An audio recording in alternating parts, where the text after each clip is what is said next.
Welcome to the Get Trauma Informed podcast, dedicated to unraveling the complexities of trauma, its pervasive impact, and the journey towards holistic recovery and realignment.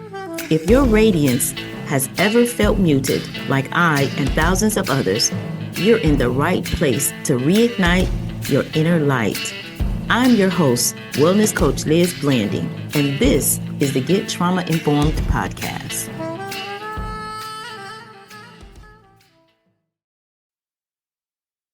Well, hello, and welcome back to our mini trauma recovery talks. Last week was a big week for us. We talked about body remembering, we talked about triggers and flashbacks, and we talked about the path to safety. I hope we were able to take a deep breath as we walk through what that looks like. So, this is week number 6 of our mini trauma recovery talks, and we are focusing on the Warrior Within, our special series dedicated to trauma recovery for our veteran population.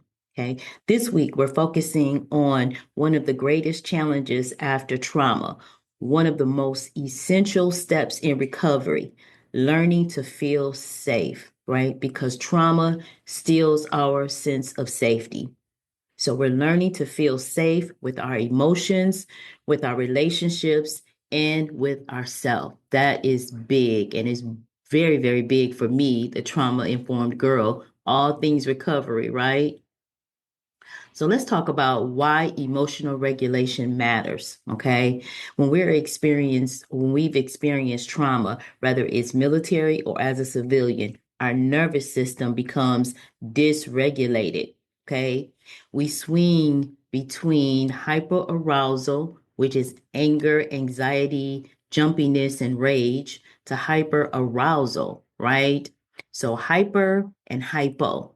Hypoarousal is numbness, it's shutdown, it's depression, it's dissociation, right? And dissociation is when your mind you just stop. And so now you dissociate from whatever is going on. You dissociate from people, from places. It's a way that your mind is now shutting down. It's starting to close because it is starting to protect, right? And so we want to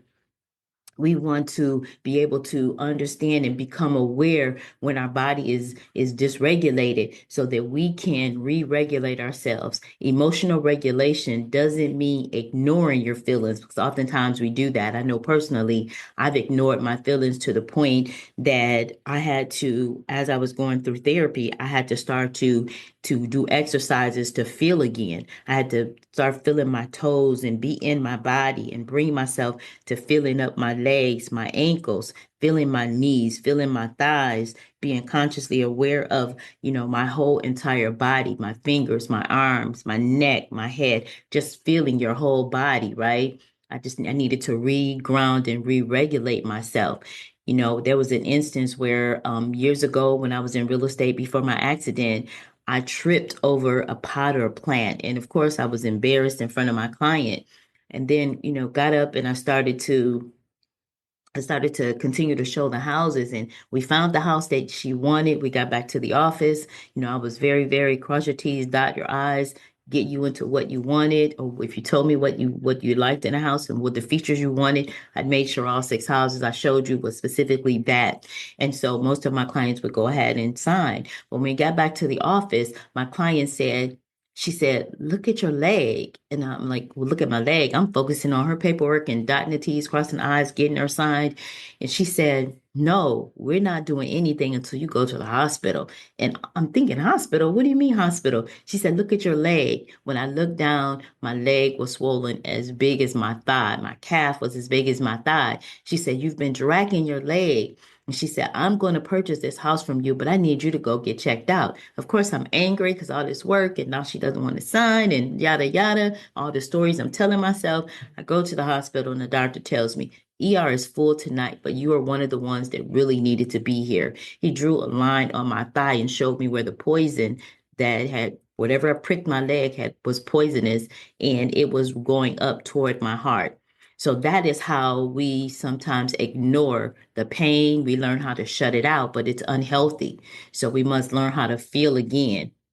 It means learning how to respond instead of react and creating safety within before expecting safety without it. Once you create that sense of safety within, it'll start to show up in your everyday life, okay? And so now we are going to talk about why trust gets broken. Okay. Trauma teaches us that the world or people are not safe, right? For veterans, it might be due to betrayal, abandonment, or battlefield unpredictability. For CPTSD survivors or PTSD survivors, it often comes from broken trust in childhood or abusive relationships. And what happens? We isolate, we shut down, or we are we are we do we're not protected, right? So we don't protect ourselves. Okay. So rebuilding relationships after trauma, we must say, or we may say, I can't trust anyone. Okay. Or we may say, People always leave. Okay. Or we may say, I'd rather do it alone than to be hurt again. That's where I would stay in that space of isolating myself and just not trusting. But here's what I've learned. We were hurt in relationships and we recover in relationships. Okay. Let that sit with you for a minute. We were hurt in relationships. We recover in relationships. The goal isn't to rush trust, right? It's to rebuild it with wisdom and boundaries. That's good. It's to rebuild with boundaries and with wisdom. Here's a little bit from the life of the trauma informed girl. Okay.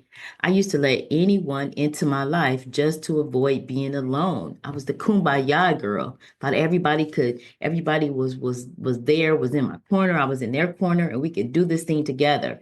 But what I learned is that oftentimes, like Little Red Riding Hood with her basket of cookies, you go into the forest, and there are wolves in the forest. There are people in the forest that have not gone through trauma recovery, and they're acting out or lashing out from their trauma. So they're not going to want your cookies, Little Red Riding Hood. They're going to want the cookies, the basket, the arm, the hand, the cloak. They're going to want everything, and they will suck the life out of you. That's why we need wisdom and we need boundaries, right? I love Proverbs, right? Let me just continue telling you about what happened when the trauma informed girl, right? Again, I said I used to let everybody into my life and just to avoid being alone. Then I swung the other way and I kept everybody out. Recovery taught me that I could build emotionally safety from the inside out, right? And invite others in once I trusted myself first, right? Trust my judgment, my intuition, that little instinct inside of you that says, don't go left, go right. You go left, there's disaster. You go right, it's good, right? Okay. And so I learned to trust myself first. Okay. And our spiritual reflection comes from Proverbs. And I love, love, love Proverbs. Proverbs 4:23 says, above all else, guard your heart, for everything you do flows from it. That means build a boundary, not a wall. Boundaries let love in and keep chaos out, and you deserve to feel safe again. I want to caution everybody, or just not really caution you, but if you avoid Proverbs, you're avoiding a whole book of wisdom. It will open you up in ways that you have never could dream of. I love Proverbs. I live in Proverbs. Now, your reflectional or your reflection prompt for this week: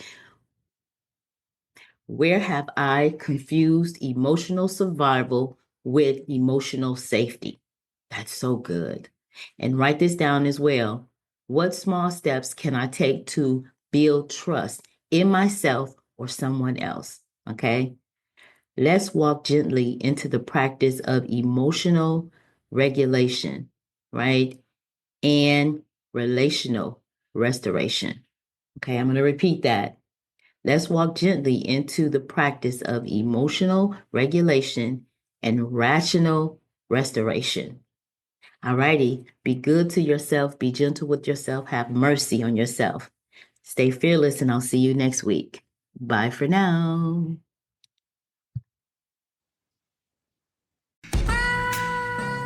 It's time to buckle up. No more suffering in silence. Our Power Pack journey to recovery and realignment starts now. Remember, you are collateral damage on someone else's warpath. Trauma is not your fault. Recovery, however, is your responsibility. I'm your host, Wellness Coach Liz Blanding, and this is the Get Trauma Informed podcast.